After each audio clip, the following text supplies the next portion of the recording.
I want to show you a short information about how mindfulness can change your brain. Here, can you read? So basically, we have what we call delta, theta waves, alpha, beta, gamma. So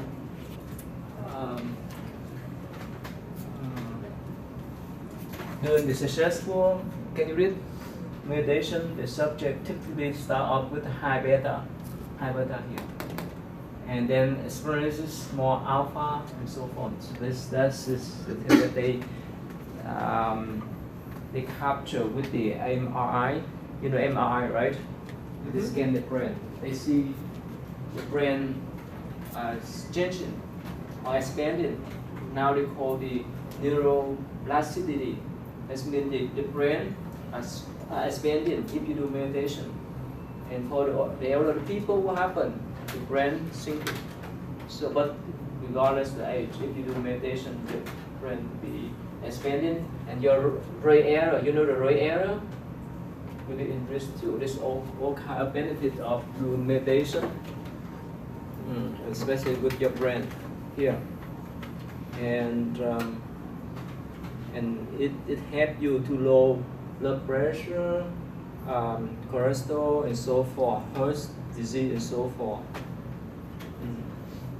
Here, strengthen the brain, especially if you want to have good memory for your starting meditation is very helpful. So you don't need to believe in Buddhism, you don't need to follow Buddhism at all. You can practice this kind of meditation. It's universal. It will be very helpful for your brain and lifestyle. And it's here. And that's why we will have see that reduce pain, reduce feeling of depression, and increase blood flow and so forth. And this one here. So all kind of benefit that has been proven by scientists, by researchers and so forth. For many years now, it's become popular. Okay. Now let me here. That's why here. This is stress. This is mindfulness. Of course, most of you all of us have some kind of stresses, right? You have school stress. You take some midterm exam yet, or some kind of test yet, or like we talk about test anxiety, right, and so forth. So before I show you short video clips, is three important components that you need to remember when you do meditation, or regardless of the form of meditation. You need to recognize this. The first one is perception. That's the first one. Present. Here and now. Where's your mind now? You might see it now or flying somewhere else while you're sitting here. Right? So you lost your present. What happened? You know? Now, past, present, and future. Where we are now?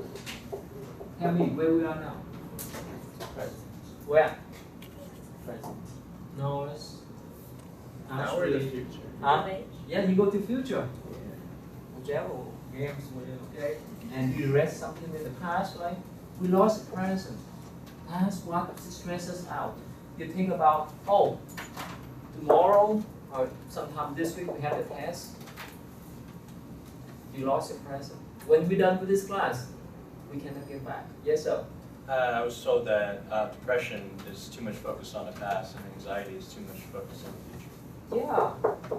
If you think about the past, wow, I know you lost contact with your girlfriend and boyfriends, right?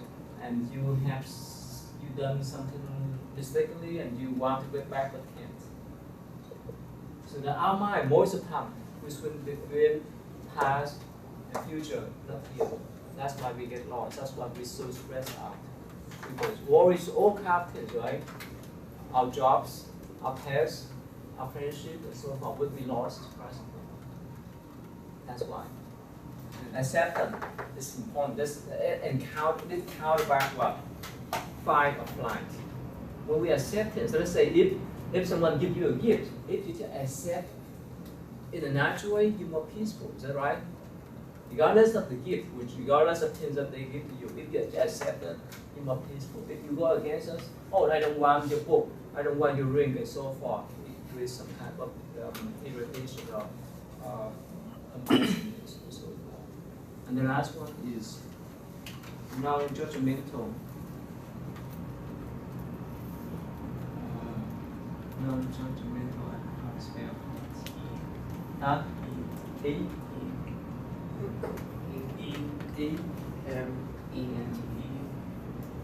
Oh, okay. Non-judgmental. Don't judge people based on the appearance, based on the gender, based on the race, nationality, and so forth. If we have that kind of non-judgmental thought, it's easy for the approach other people. It's easy for the acceptance of the way they are. So these are the three main components of mindfulness. Okay? Let me show you a short video clip that I think is going to listen. And today we'll show you more. And you see why. And Harris asked the questions about the role. Can you hear? That or no. Meditation, once considered supremely flaky, is now being used by the Marines, by corporate executives from General Mills to Target to Google, by students in classrooms all over America, and now, according to this new study, by roughly 3 million patients on the recommendation of their doctors. We weren't expecting to see such a high rate of referrals. That was really surprising to us. Dr. Rex Hoffman recommended meditation to his patient, Danilo Ramirez, who had stage 2 lymphoma and was too claustrophobic to endure the treatments, which required wearing this large radiation mask. It worked. It was beautiful that my mind was able to control my heartbeat, my breathing, my relaxation. I see us using it more and more with our patients. The awareness of the breath. Researchers say meditation doesn't just relax you, it can physically change your brain. Earlier this year, a Harvard study looked at people who took a mere 8-week course in meditation and found that these two parts of their brains associated with self-awareness and compassion actually grew, while this part associated with stress shrank. There are lots of different kinds of meditation, but the kind most doctors recommend does not involve wearing robes, chanting, lighting incense, or joining a religious group. What it does involve is 3 very basic steps. Step number 1, sit comfortably. Step number 2, focus on your breath. Feel it going in and out. Step number 3, when your mind wanders, which it will a million times, to things like, did I feed the dog? Where are my keys? And what am I having for dinner? Every time your mind wanders, just gently return to your breath. I've interviewed corporate executives who say meditation has made them more focused and effective. And one rock star who says it cured his stage fright. If I wasn't meditating, if I still had so much stage fright, I might still be in my shell. That's a pretty big change. So those people had the good part of their brain formed up. How long do they? Okay, let's stop with that. You see that this is now so popular, especially in the West, to apply for meditation. Okay, let's move on. Number 2, please. In education. Number 2, yes. How is deal with education?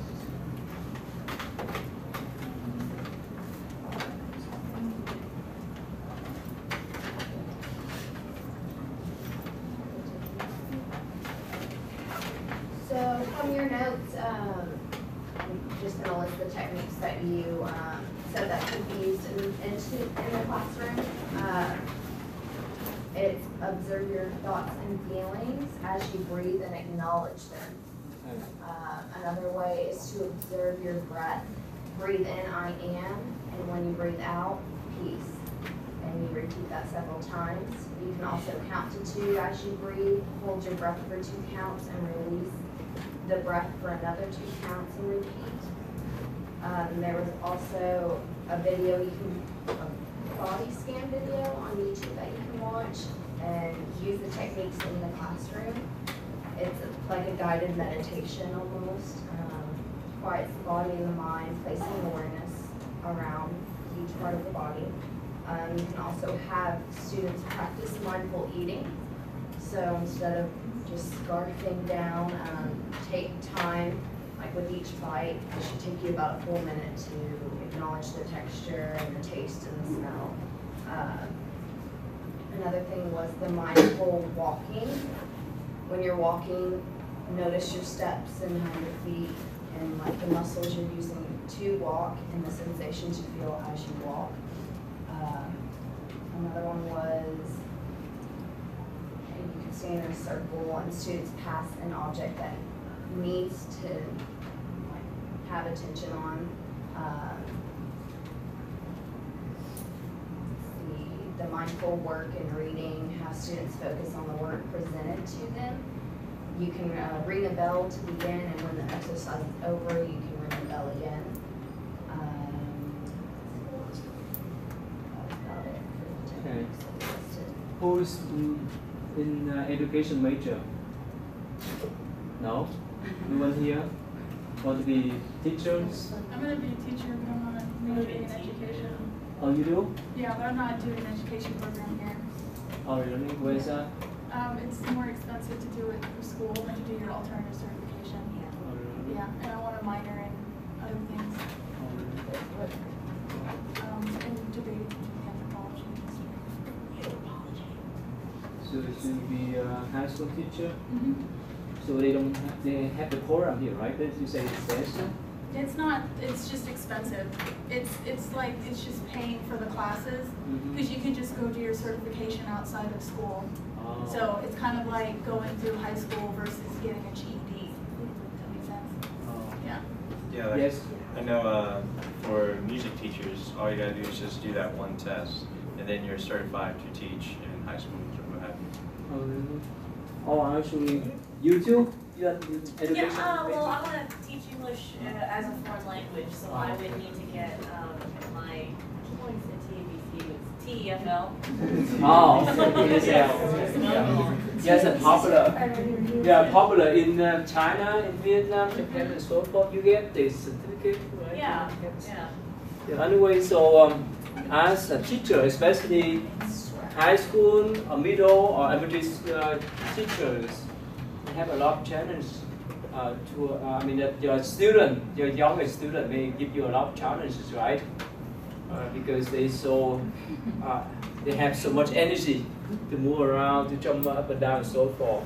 So let me show you quick this kind of video clips is about the mindful practice in school. Yeah.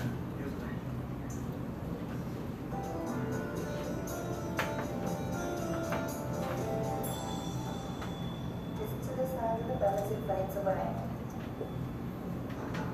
Keep breathing gently. Mindfulness is the practice of being aware and awake to the present moment. Some schools have introduced mindfulness as a daily routine at the beginning of the afternoon session. Gently breathing, relax your legs. This gives children that calm space in your head where you have a few minutes to think your own thoughts. And hopefully also has a knock-on positive effect for us that they are ready to start learning in the afternoon and they feel calm. Notice your head, your eyes, your jaw, your mouth. Gently breathing, relax your eyes. Mindfulness exercises can help develop emotional awareness and acceptance of different mood states, leading to reflection rather than reaction to strong emotions. After tuning the children into their bodies, pupils are then asked to recall the feelings they've recently experienced and asked to name these feelings. 2 words, one to describe. Okay, let me ask you, how many of you here think that you have this problem? you? I don't believe How many, if you think? Okay. Why is that? Why? Like myself to go do something. Huh? I tell myself to go do something, and I go like go do it, and I'll be like trying to say, I'm like, what am I doing? I'm not doing anything I was gonna go do. So remember, sometimes your hand hold the keys when you're looking for the keys. Is that right? Sometimes you will finish lunch already, but later on you forgot that you have not. You think that you have not finished it yet. Oh yeah, that's my life. Is that right? So because what? We lost the present. Okay, so no matter what, I know that many children when they're still young, they have this problem, but actually because they could not focus well, what happened? The parents take them to the doctor, and they give them some kind of shot, right? This is unhealthy. So we have to start, especially with these young people, young students. If we can train them how to refocus their mind, and even you too, right? Before taking the test, just relax yourself, right? Just relax yourself and just breathe in and out. Just be ready for taking the test. Especially accept what happened, what everything happened to you on the test. Sometimes you study for hours and hours, right? And you expect the teacher may give you some question that relate to what you have learned, right? What happened when you come to the test? What happened? They give you some weird questions. So you're so first grade, right? And that's why you need to accept that and move on. And be focused in present movement.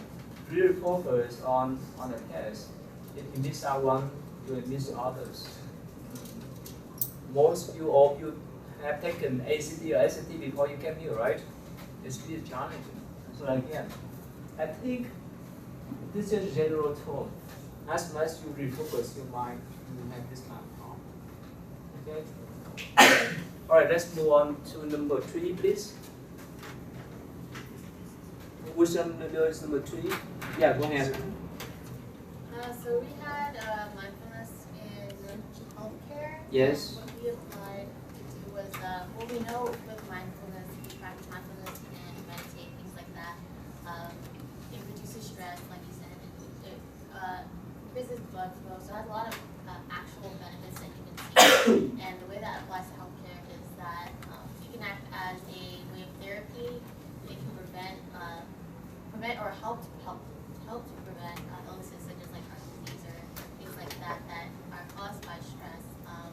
We talked about how mindfulness can be for doctors and as well patients, but doctors simply in a way where they are more mindful of their patients rather than seeing them more as a number, but rather as an actual human being.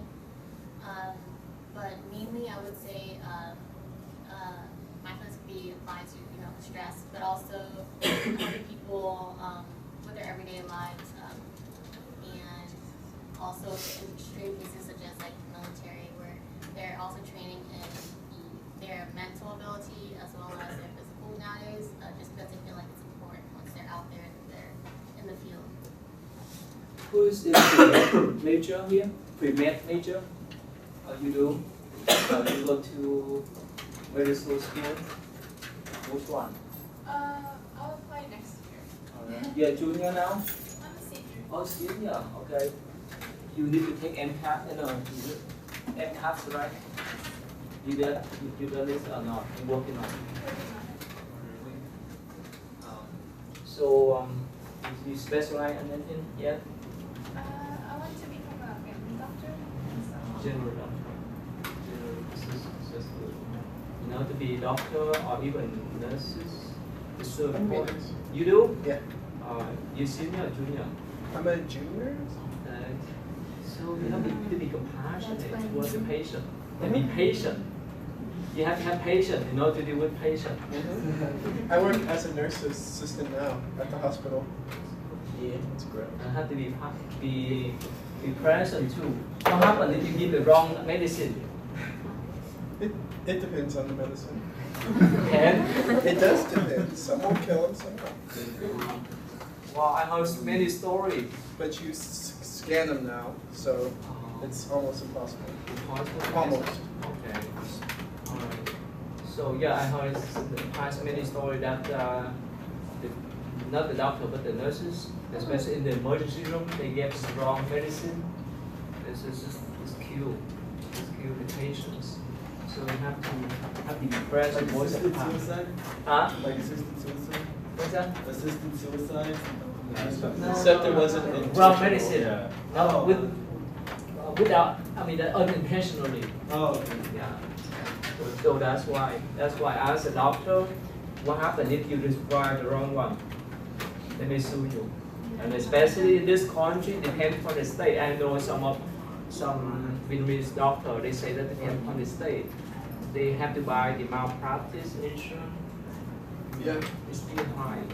So be careful if you do right. But when you stress out too much, when you're not focused, you give wrong prescription and you diagnose in the wrong place and so forth, right? Very soon. So be careful. You have to be present. That's why many doctors, nurses, and so forth need to do meditation and be present here too. Right, Sam? Yeah, this is so important. And, okay, let's move. Let me show one more clip. Okay.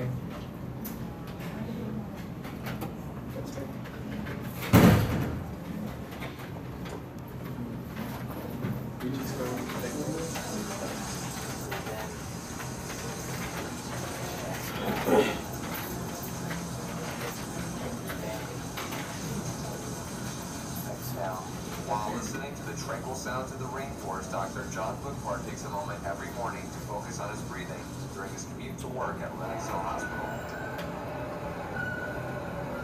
Mindfulness is sweeping the nation as a way to handle stress. The world-renowned neurosurgeon now practices mindfulness in the operating room before every surgery, along with his staff.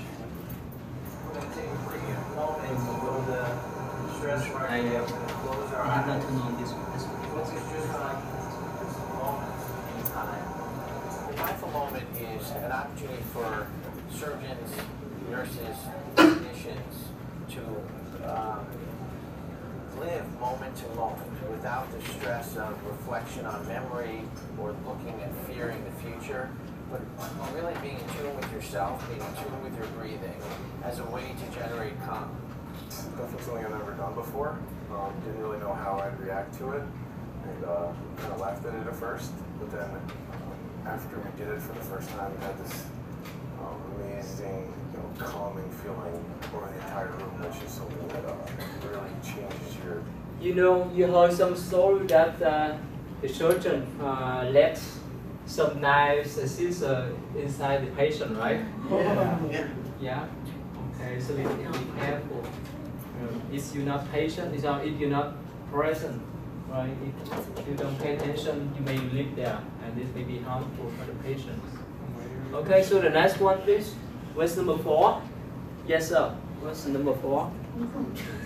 So, the topic I have is mindfulness on business.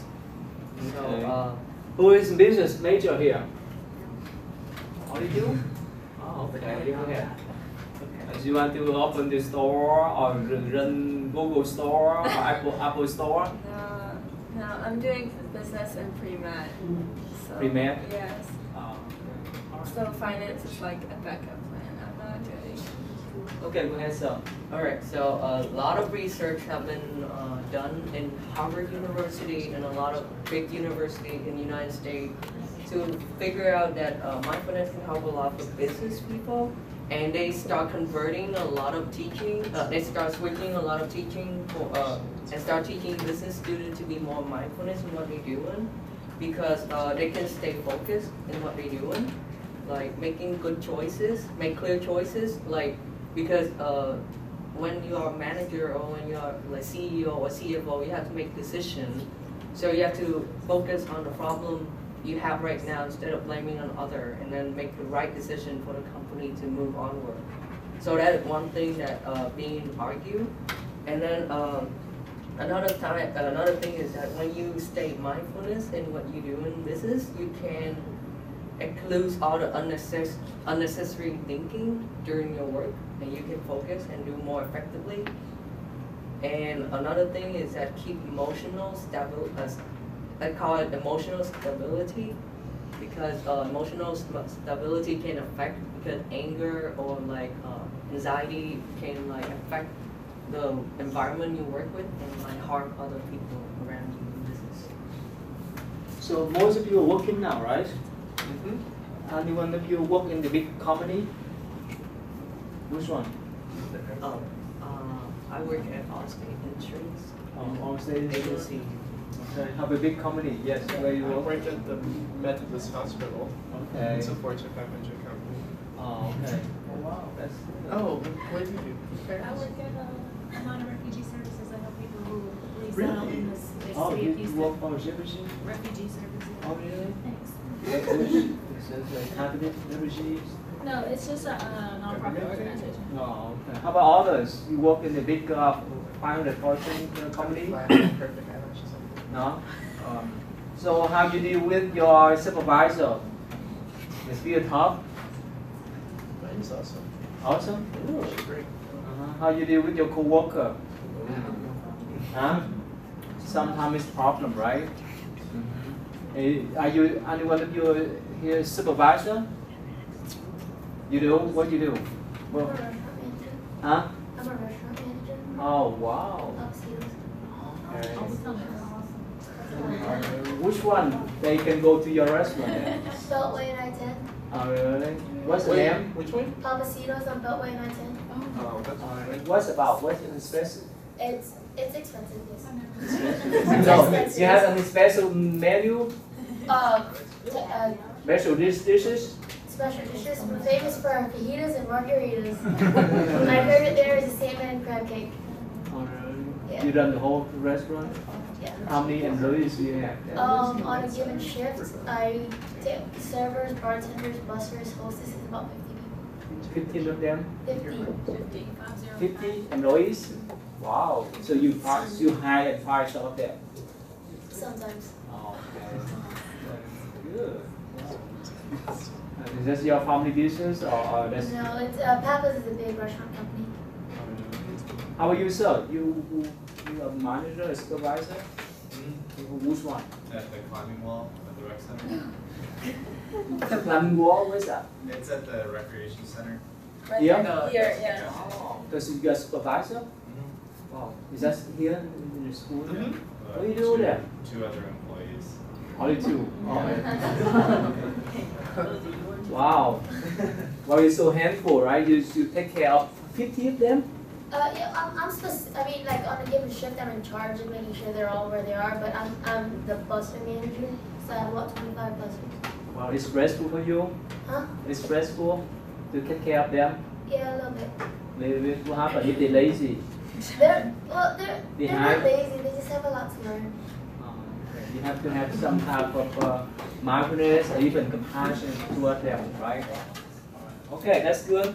Let me show you a quick clip, okay? Who been in Wall Street before? Oh, you did? Yeah, I just walked down. You walked down there? You went there too? Okay, you went to what they call the stock market place? Okay. Who play with stock here? Who play with stock? Like virtual stuff. It's not a game. You have stock? Okay, be careful. What if your clip may destroy all of your saving, right?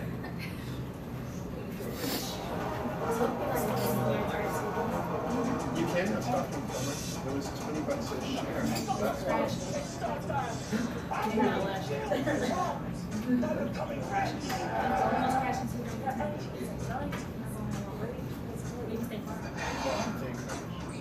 Facebook.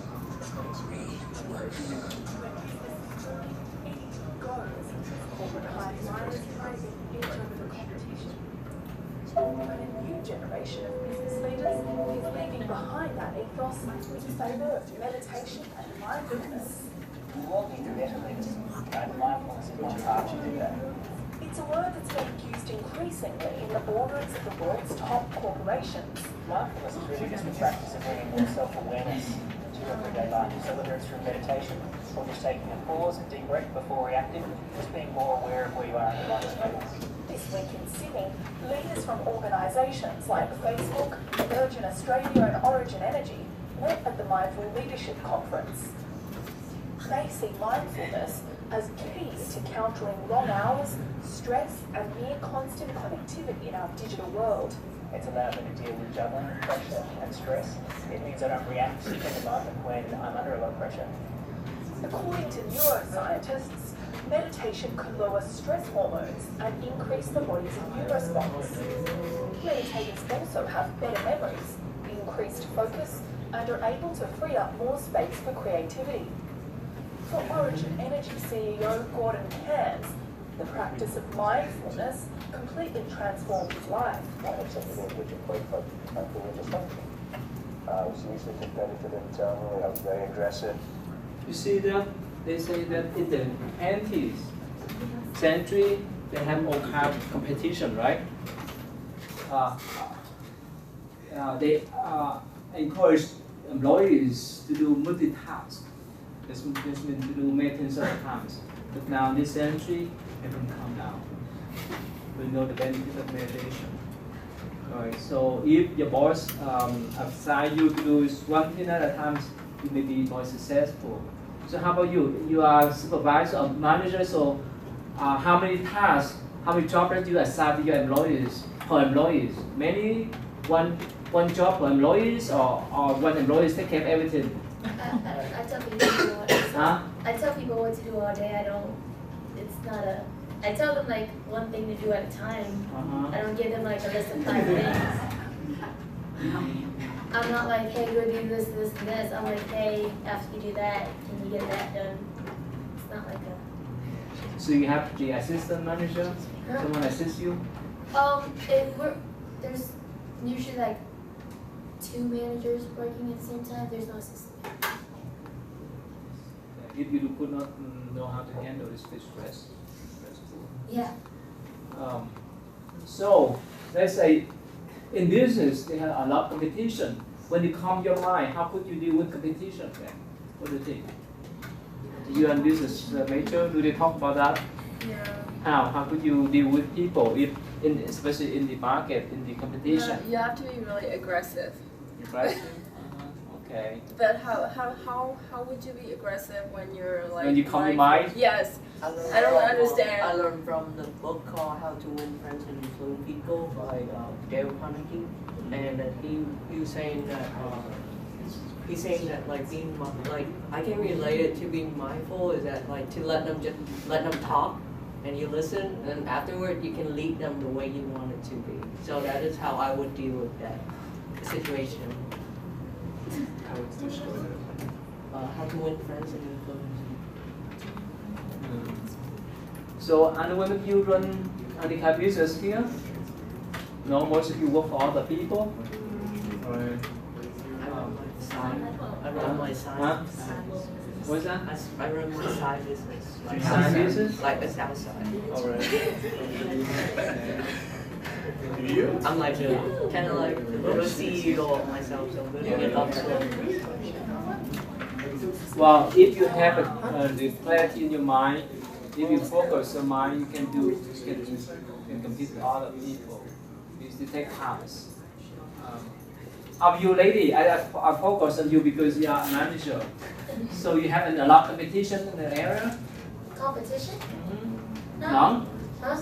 No? No. I mean, we have a management team and we work together. I mean, we have a GM and then there's about 10 of us managers. And we regroup every Monday. We have a plan. Is there competition on restaurant? A restaurant competition? I guess. I mean, Papa's is pretty busy. And we are the busiest Papacitos in Houston or ever. Yeah, they call us the Beast. What is that? They call us the Beast. Our sales are ridiculous. On Christmas Eve, we sold $75,000 in a day. It was fun. I felt it. So you may give a lot of intensive to your customer, right? You may give some. You have a lot. You done a lot of arts. We have a lot of guests. Yeah, they're very large variety of them. All right. So let's move on. What's number? The next one. Number 5, right? Yeah. Go ahead. Number 5, please. Who does number 5? Politics. Who are major in politics? No? You don't want to be politician, huh? Okay. Yeah, let me show you this short clip, okay? I'm a very charismatic person. Growing up, I spent about 12 years in Catholic school, Our Lady of Mount Carmel grade school, and John F. Kennedy Catholic high school. And I remember on numerous occasions being told by the nuns and their brothers and the teachers to pay attention. No one ever taught us how to pay attention. And one of the things that I really like about the practice of mindfulness and moving this into the field of education, teaching our teachers about mindfulness and social and emotional learning, teaching our students how to practice mindfulness, is you're actually giving them a technique and a skill set on how to mobilize their attention and place it on a problem that they're dealing with in their classroom, or to listen to their teachers. And mindfulness teaches these kids how to pay attention. It teaches them how they are connected to other people and how to be kind to other people and to see the problems that other people may be dealing with, and then understand that in a more compassionate way. Mindfulness can be a great opportunity for us as a country, for all of us to develop this skill in some way. Okay. Do we have the Republican and the Democrat here in the school, right? Okay. Now, you can imagine that you are a politician and you stand in front of thousands of people, right? And what happened when you say some wrong word? Just down by minutes, you ruin your election. Is that right? See that? And even you are president, vice president, whoever, you are statement. What do you call this? When you say something, people trust that statement. People follow that statement. Without mindfulness, without concentration, you may lose the trust from the people and so forth. Okay. All right. So the next one, please. Next one, number 6. Yes, go ahead. Law school, right? Yeah, mindfulness and I guess composition and law. It's recently there's been a flood in big law schools like Berkeley or Harvard. Mindfulness being taught as a class for its stress reduction capabilities and the sort of disproportionate amount of stress placed on law students. And it sort of goes beyond that, and then even practicing lawyers are starting to get into mindfulness because it promotes consideration and thoughtfulness, which is it helps you have a successful negotiation, which is really at the core of law, you know, and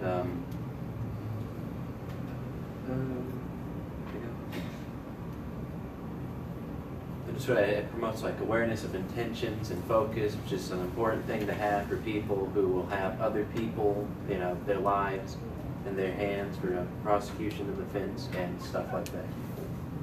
Who has major in law practice? No one. Well, have you ever hired a lawyer before? How much did you pay? $1,000? Nothing? Nope. It's for free? No, he takes it from the settlement. Oh, really? How are you? It was like $50. $50? Anyone? And you pay the fee or the cost of hiring a lawyer? You know they charge per what? Per minute, right? It depends. Oh yeah. If you hire them to do something to represent you, this is charge. Maybe per minute or per hour. So it's not cheap unless they work for non-profit companies. So anyway, it's so stressful, right? If they they do some paperwork, or if they represent you in the court, but in the wrong way, they could not get much money. So the more they focus, the more mindful they are, the more successful. Otherwise, it's not easy in the law school. Nowadays, they have all, especially we just talked at UC Berkeley, they initiate this kind of program for many years for the law student to do this type of mindfulness practice. Because in the future, when they do the practice, it's so stressed out for them. Imagine that whenever you present the case, you have to really focus on that case. It's so intense, right? Right. So most of you attend the court before. Many of you are court. The court. I think you said a cult. No. Court. Courthouse. So how look like? Is it still intense? Big and yeah, scary. I just went for my license. I just went for my license. It was For what? we have to get the hard copy of your license. In Virginia, we all have to go in the courthouse, and the judge comes out and be like, "Here's your license." Yeah. How about your speeding ticket? So what happened then, ladies? What happened? Oh, I got pulled over completely illegal. So both my stickers were expired. Stickers, those next time. I didn't have insurance. I didn't have my license. And I got pulled over for it was excessive speeding. How far? 73 and a 45. So you have to pay It was ticket? super early in the morning and there was nobody on the road. So how big is the ticket? Well, I took care of the majority of it, so they dropped almost all the charges except for the speeding ticket and the license. So, but I paid like $530 just for those two. If I had to pay for all of them, it would have been like $1,200. Good lesson for you, right? So what happened to you then? Oh, I drove on the shoulder. Your own shoulder? Yeah. Okay. How much was the ticket? 135. 135. Okay. And one? You? I just got the stuff fixed. I didn't have the stickers, a license, or insurance, so I just got everything, and everything was dropped. I have to pay anything. So most people they have problem with the speeding, right? So you show up to the courthouse to talk with to deal with the judge, right? So this is scary then. Okay. All right. So I don't want to show this one. The next one, please. What's number 7, right? Yeah. Please. What's 7? How mindfulness is useful in the military. Yes. There's 2 articles about how they started trying to implement it before they go on deployments and stuff to help you deal with focusing on the present, because you can't do anything about the past or the future because you're not there. So it helps them not think about the people that they've left behind or what's going to happen. Because I know being in the military, there's a lot of stressors because of you get moved every 2 years, or you might get 48-hour notice that you get deployed or something like that. So they've just been talking about how they've been doing it, and it's also been helping people that have a post-traumatic stress disorder, helping them deal with that so they can have good concentration, like focus on the now, because you have the power to change your present but not the other times. Yeah.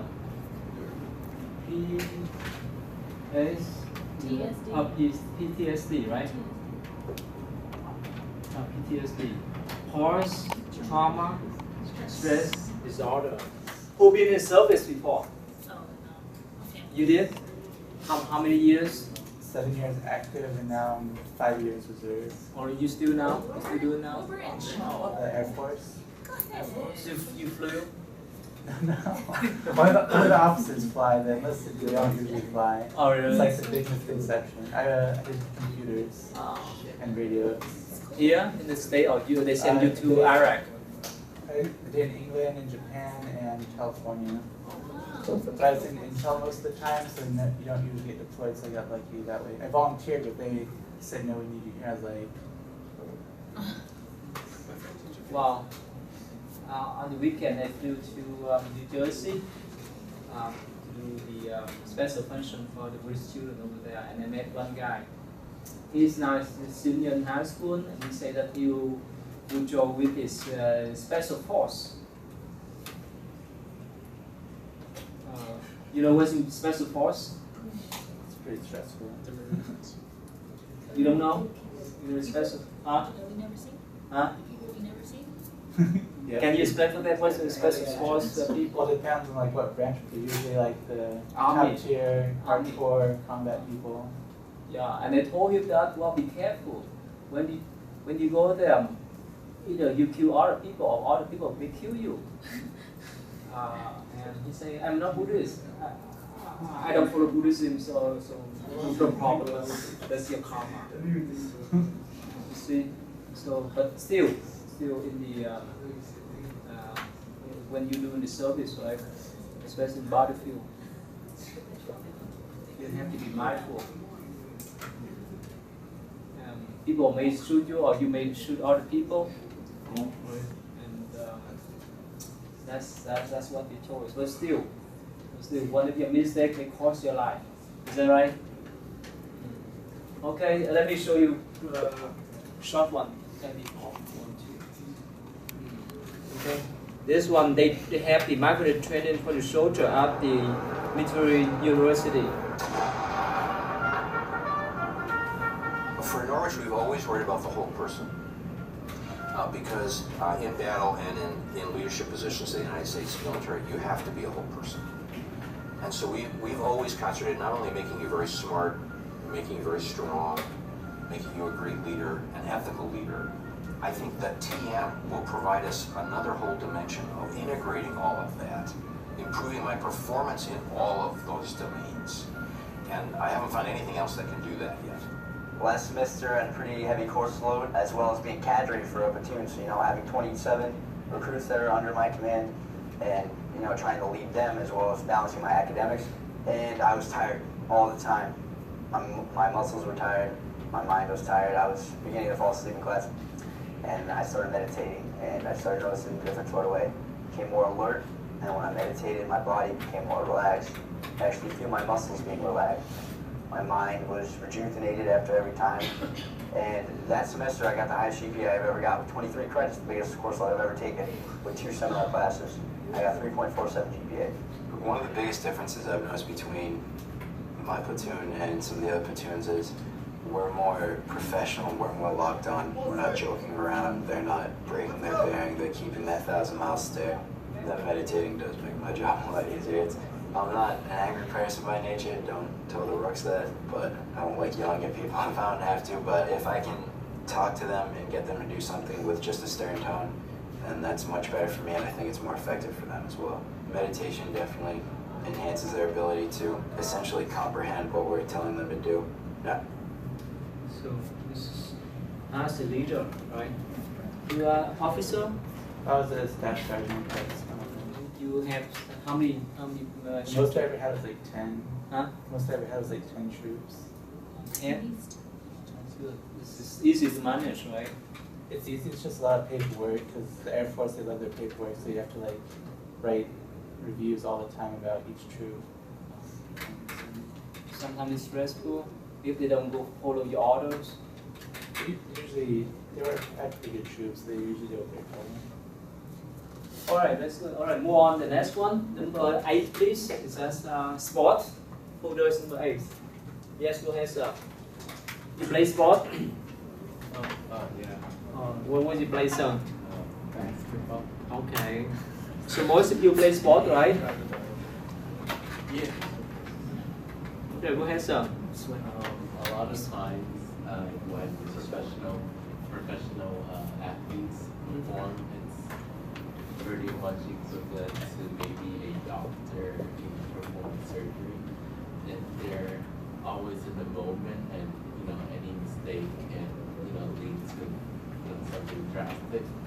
So a lot of athletes like Kobe Bryant, LeBron James, Michael Jordan, those are just basketball players. They practice meditation, as well as Derek Jeter, who's a New York Yankee, who plays baseball for New York Yankees. They all practice meditation right before the game to relieve, anxiety, stress, and stay in the zone when they're performing out there, Who play football here? No football? Volleyball? Basketball? We're a very fit class. The team for the school? No, for the school? Any sports, anybody. Anyone of you play sport for the school here? Any sort of physical activity. No. I've been on a swim team like when I was in high school. Me too. So sport may be enjoyable, right? But still, sometimes you need to be patient and be mindful, right? You recognize him? Really? Yeah, he's someone Hugh Jackson, you recognize him? He is football coach. You guys don't watch much football? No. Yeah. Huh? You recognize him? I know, I like the show. Oh, I know.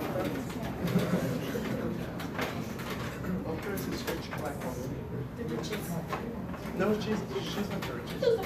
Some stock woman. Okay. Let's sorry.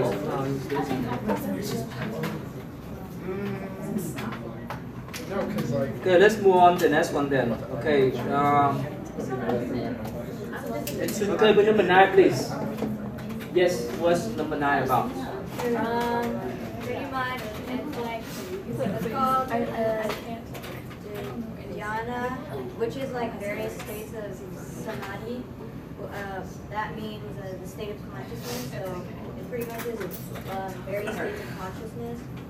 And there are 4 levels of dhyana, and it's called jhana. The first stage is when like the 5 hindrances disappear and intense unified bliss remains. It, also, the ability to form unwholesome intentions ceases. The second level of jhana is all mental movement ceases and bliss remains. And then the third stage is half of the bliss disappears. And the fourth stage is the other half disappears, and it leads to a state with neither pleasure or pain. And the Buddha said that there is actually some form of happiness. Now here, let me review you one more thing. Remember the 8 photographs, right? We have the visual look like, we have the right view. Remember, right view, right intention. And morality, we have right speech, right action, right livelihood, right? And this is the last one, we have right effort, right concentration, and right mindfulness, remember. But without the training of concentration, it's not easy for us to follow moral life. And it's not easy for us to have wisdom. You understand that? So without calm your mind, you could not focus on your head. That's what I feel. Okay, let me go just briefly what just say that the jhana, that's a state of mind, the state of meditation. This is the first state, rapture, happiness, and second stage rapture. It's been you feel more pleasure in your mind, and the third and fourth. This is the 4 basic state of mindfulness. That's why remember at the beginning I show you the image or the pictures of the Buddhist monk who entered samadhi. That's called this one. Okay. So when you enter even the first stage of jhana, it would be incredible if you would not have much desire about material life and so on, because you have that peace in your mind. Okay. All right. So number 10, please. Number 10. What is number 10? No. What's number 10 about? Okay, let me show. Number 10. Chanting. You do chanting? Can you tell them? Can you tell them how you chant every day? Can you share them, please? I don't know how to tell this, but it's like my parents taught me how to like do chanting since I was 4. So it basically become like a habit. But sometimes I miss it, but mostly I just do it. And it's like, there's like different kinds of planting. There's one for like protection, and then there's another one to like force like a bad situation to not happen. And then there's another one. There's another one for monks. The I don't know, Pali? That's. Who does the chanting? I do. You do? I do one time. What's that? The one that for medication, yeah. What's that? Is it mantra? No, it's just like a short one from like one of the Buddha, and then he is governing about the medicines. Medicine Master Buddha? Yeah. Okay. You know? Yeah, What's that? I just read a book all about mantras and how it doesn't really matter what is said so much as our intention behind it is what activates its ability. It was a very good book. How are you guys? You guys don't do anything? Nothing do chanting? Chanting at temple where all the monks are chanting. That's I don't know what they're saying. They also have books where you see there's things. Yeah. So basically you can follow the monks and people, not by yourself. Yeah. So whenever I visit my monk, I do chanting with them as well. Let me show you quickly about this short clip.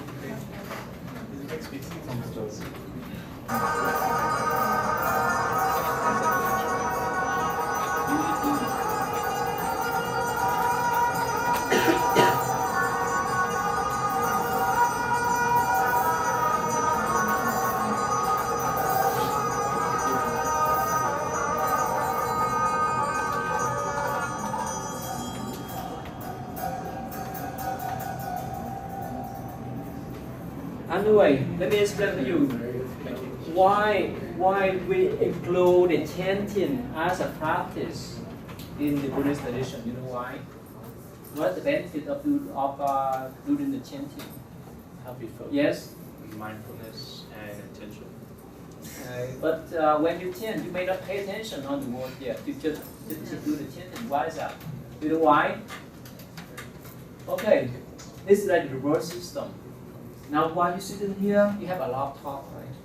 Whichever, let's say, the way you see that camcorder, it will stimulate your mind. You think about this camcorder, you compare with your and so forth. For instance, the way people walk on the street, the way people wear the clothes and so forth. It makes you to think. Make sense? And then what you do, it makes you to think. The chanting help you to reverse part. That part, it would help you not to think. Make sense? Yep. It's like when you are in tune with that chanting, you would not have that type of thinking. Make sense? Yes. Kind of like whenever you're playing music, Yeah. you're always present in the moment. It's the present movement if you are in tune without chanting. Okay, this is the last one. Who's seen mandala before? You only you?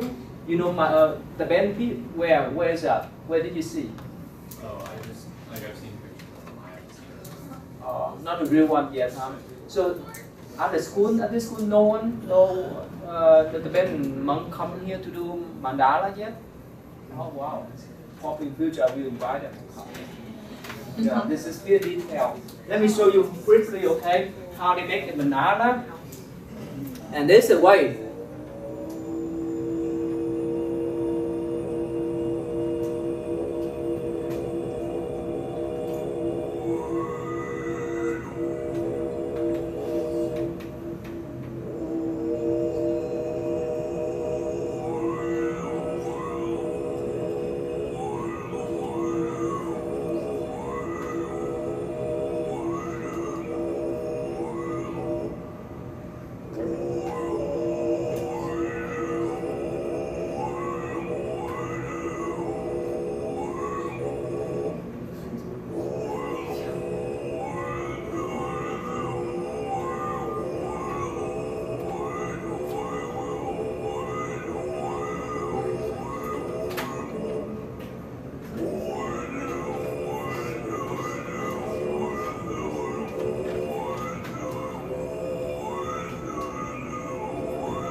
guys play music every day, right?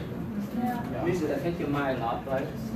The chanting is so powerful, especially in the Buddhist language like Pali and Sanskrit and so forth. No matter what kind of language, if you put yourself with that type of chanting, your mind will be present and it will get you back to that present moment, back to the pureness of your mind.